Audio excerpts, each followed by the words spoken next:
Bonjour à tous. Le randonneur porté disparu depuis le 25 février dans le secteur des Cascades du Hérisson a été retrouvé mort hier. Annonce de la gendarmerie du Jura qui explique que ce septuagénaire était un marcheur aguerri.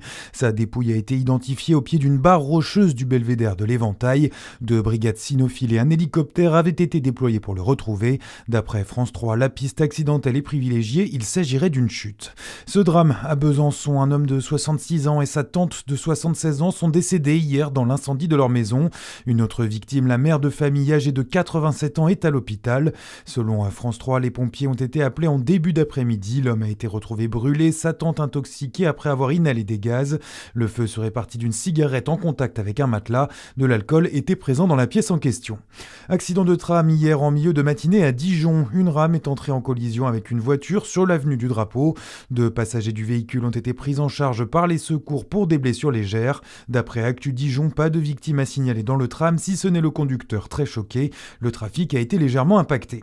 3 ans après, Montceau-les-Mines n'a pas oublié Sébastien. Une marche blanche a réuni 60 personnes hier. Elle était organisée par la famille de ce motard de 27 ans décédé dans un accident de la route en 2023. Selon le JSL, ses proches demandent un réexamen de l'enquête. Celle-ci avait été classée sans suite par le parquet de Châlons. La juridiction estime que l'excès de vitesse du motard est responsable de l'accident. La famille demande le procès de la conductrice impliquée puisqu'elle lui avait coupé la route alors qu'il était prioritaire. Clap de fin pour le carnaval de Chalon-sur-Saône. La deuxième et dernière grande cavalcade est prévue à partir de 14h30. Cortège au départ de la place de la République en direction de l'hôtel de ville. Dans la soirée, la mise en scène traditionnelle sur le long du pont Saint-Laurent est prévue avant un feu d'artifice.